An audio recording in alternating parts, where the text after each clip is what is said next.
શંકુબાપા અને મણિબાનો પ્રસાદ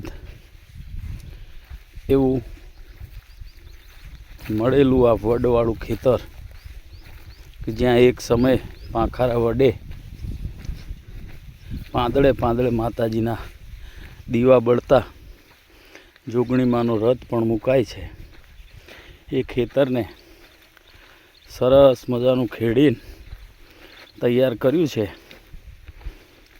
હવે ખેતી તો આપણે કરવાનો કંઈ બહુ મુદ્દો નહીં, પણ અહીંયા એક બેઠક હોય તો કોઈ સાધુ ફકીર શાંતિથી જીવે અને ક્યારેક આપણે આવ્યા હોય તો પણ એનો લાભ લઈ શકીએ. તો નાનકડી પણ પ્રસાદ રૂપિયા જગ્યાને વધુને વધુ સુંદર બનાવવાના મારા પ્રયાસો જારી છે. પથુભાને ફેન્સિંગ લગાવી આપ્યું, સરસ કરી આપ્યું. હવે આગળની મહેનત પથુભા કરી શકે. બાવળિયા હટાવીને જો કેવી જમીન છે, રેતવાળી હો આપણી.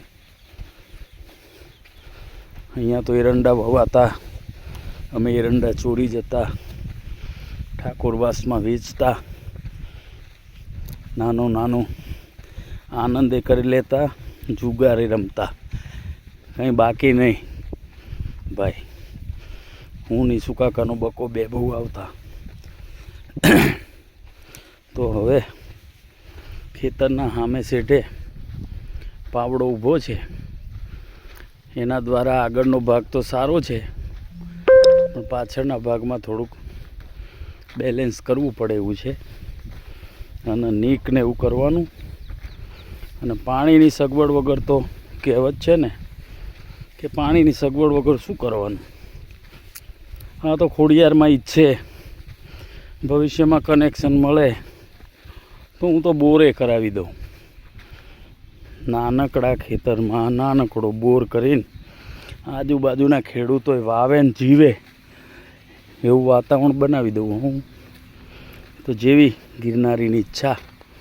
હાલ તો મને પાણી મળે, ફૂલ છોડ ઉછરે, એક બેઠક ડેવલપ થાય, જેથી કરીને મારો અત્યારનો ખાલીપાનો સમય પણ સારી રીતે પસાર થાય.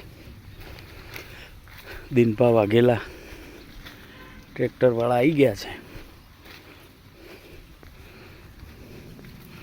અને થોડીક વારમાં હું તમને મળનારું હાલ પૂરતું પાણીનું યોગ્ય કનેક્શન લઈ લીધું છે. શું દિનભા બતાવું હો બાપુ? જુઓ, પાણીનું વ્યવસ્થિત કનેક્શન વાલવાળું આવી ગયું છે. નર્મદાના નીર. અને હવે દિનભાના આગળનો દોર સમજાવી દઉં.